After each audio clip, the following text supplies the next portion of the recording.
গরমে চতুর্দিকে শুধু পিঁপড়ে আর পিঁপড়ে। তো দেখো এখানে কিন্তু কিচ্ছু নেই, কিন্তু গুড়ি গুড়ি যে লাল পিঁপড়েগুলো হয় সেই পিঁপড়েগুলো দেখো কীভাবে একদম পুরো মানে দলা পাকিয়ে পাকিয়ে সব ঘুরে বেড়াচ্ছে। তো এইগুলো যদি কোনো রকমে একটু বাবুর জামা কাপড়ে যায় না, তাহলে ছেলেটাকে যদি একটু বেখেয়ালিভাবে জামা কাপড় পরাই তাহলেই তো কামড়াতে শুরু করবে। আর পিঁপড়ের কামড়, ওরে বাপরে বাপ, ছোটো বাচ্চা।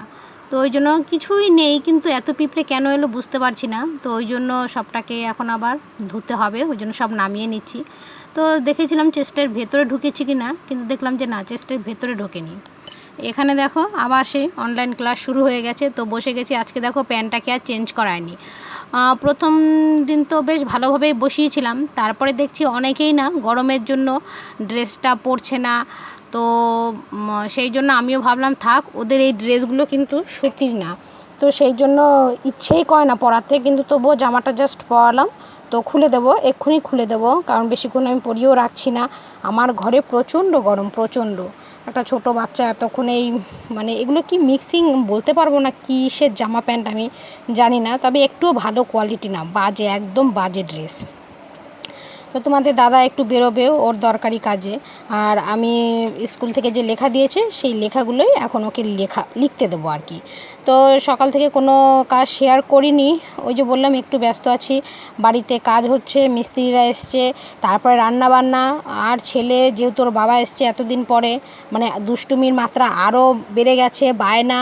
সেই যে ব্যাগপত্রগুলো এনেছে, ব্যাগপত্রগুলো খুলে খুলে মানে দেখছে যে কী এনেছে, কী আছে, আর ওর হাতে দেখো ওই সেই কল ঠল খোলায় ঠোলে সেই রেঞ্জ না কি বলে সেই সব নিয়ে ঘুরে বেড়াচ্ছে। মানে চতুর্দিকে নজর রাখতে হচ্ছে, কারণ ওইটা দিয়ে কোথায় একটা বাড়ি মারবে, ব্যাস, কাছে যদি বাড়ি মানে তাহলে তো গেল সেটা ভেঙে চুরে। তো সেই জন্য আরও সতর্ক থাকতে হচ্ছে। তো কি করব, কিছু করার নেই। তো যাই হোক, তোমাদের দাদা বেরিয়ে গেল, আর এই যে বাবুকে লিখতে দিয়ে দিয়েছি, আর ওকে লিখতে দিয়ে আমি এখন একটু কাজ সেরে নেব।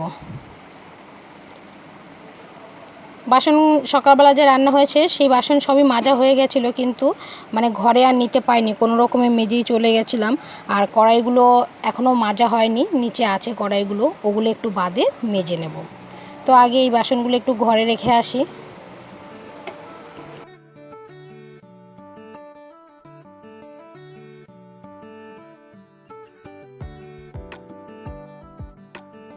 এদিকে দেখো তোমাদের দাদা একটা কম্বল নিয়ে এসছে, তো সেই কম্বলটাকেও ভিজিয়ে দিয়েছি ধুয়ে দেবো বলে, কারণ এরপরে না আরও একটু ব্যস্ত হয়ে পড়বো। তো সেই জন্য ভাবলাম না, এখনই করে ফেলি, যখনের কাজ তখন করে ফেলাটাই ভালো, জমিয়ে রাখলেই সেই কাজটা জমে থাকে। আর এই দেখো ঘরগুলো পুরো দুরমুচ করে প্লেন করে নেওয়া হয়েছে আর কি, বালি। আর ওই কোণাটাতে না কুকুর মানে ঘুমোচ্ছে, যেহেতু প্রচণ্ড গরম, ওরাই বা কোথায় যাবে। তো ওই জন্য আর কিছু বলি না, থাক, কয়েকটা দিনই তো থাকবি। তো সব কটা ঘরই মোটামুটি দুরমুচ করে নেওয়া হয়ে গেছে। তো এখন এই মানে ঘরের যে মেঝেটা আর কি, এগুলোর ওপরেই হচ্ছে আমাদের ঢালাই হবে। তো শেয়ার করব যখন হবে, তখন অবশ্যই তোমাদের সাথে শেয়ার করব কিভাবে কি ঢালাইটা হচ্ছে। তো এখন আপাতত দুরমুচ হলো, আর এই যে বাড়িতেও কিন্তু মালপত্র ঢুকে যাচ্ছে, এখনও মালপত্র আরও আসবে, বাকি আছে, সবে আসছে অল্প অল্প করে।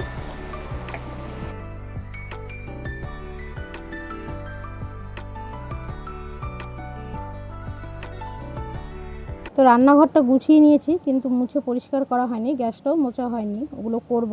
তো তার আগে তোমাদের সাথে একটু রান্নাটা শেয়ার করে নিই, কী রান্না করলাম।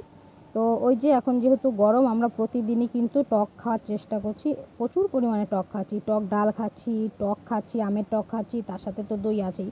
এখানে কুকুরের জন্য একটু মাছের তেল ভাজা করেছি, এখানে উচ্ছে আর কুমড়ো বটি করেছি, কালো হয়ে গেছে, একটু কালো হয়ে গেছে, কিন্তু পুড়ে যাওয়ার জন্য না, অ্যাকচুয়ালি মাছের তেলে দিয়েই ওটাকে ভেজেছিলাম তাই জন্য। আর ভেন্ডি আলু দিয়ে চচ্চড়ি করেছি, আর হচ্ছে এই যে মাছের ঝোল করেছি, মাছের তরকারি করেছি, আর টক ডাল করেছি, সেটা তোমাদেরকে দেখাতে ভুলে গেছি। যাই হোক, আর হচ্ছে টক দই তো সাথে আছেই।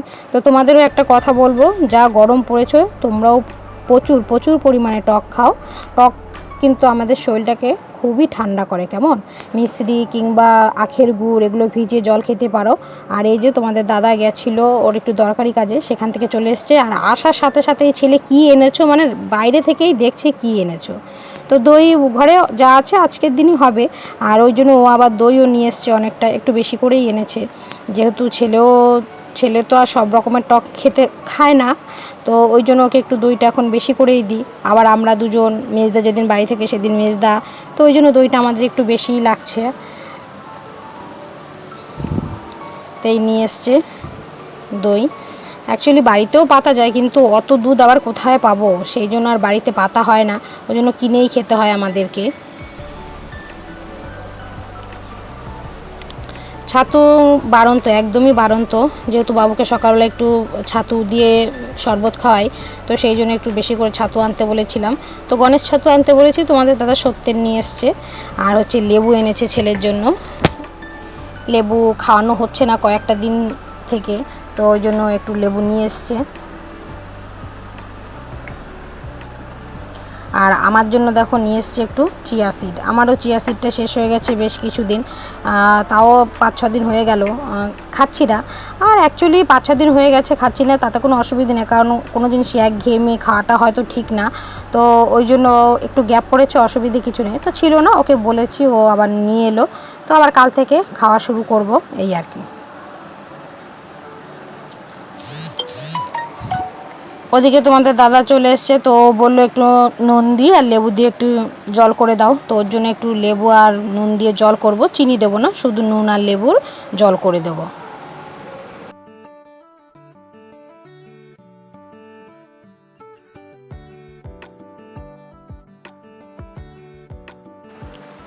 তো দুপুরের পরে আর আসা হয়নি তোমাদের সামনে, খাওয়া দাওয়া করে বাবুকে ঘুম পাড়িয়েছিলাম, কিন্তু ও তো ঘুমায়নি, মানে ঘুমিয়েছিল বলতে অল্প, এত প্রচণ্ড গরম পড়ছে না, বেশিক্ষণ ছেলেটা ঘুমোতে পারছে না।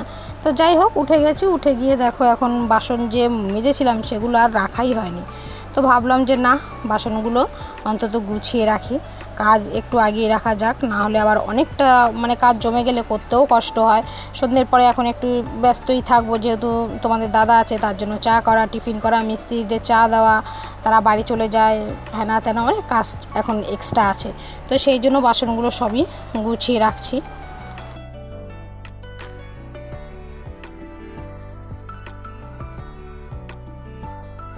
আর তোমাদের দাদা যে গেছিলো দুপুরবেলা একটু বেরিয়েছিল, তখন ছেলেকে বলেছিল কি আনবো তোর জন্য, বলছে রং এনো। তো এই যে এগুলো আবার কি সব রং নিয়ে এসছে, জানি না আমি এগুলো কিভাবে কি করে, তো ছেলেও জানে কি না তাও জানি না আমি। তো যাই হোক, এই রঙগুলো এনেছে, আমি জানি না কীভাবে করবে। তো ওস্তাদ অ্যাকচুয়ালি ফোন, ওর জেঠুর ঘরে গিয়ে ফোন দেখে, তো মাঝে মধ্যে এই কালারগুলো দেখে, সেখান থেকে ও হয়তো জানে। তো যাই হোক, আজকের ভিডিওটা আর বেশি বড় করছি না, এখানেই শেষ করছি। দেখা হচ্ছে পরবর্তী কোনো একটি ভিডিওতে। আজকের মতো টাটা, সবাই ভালো থেকো, সুস্থ থেকো।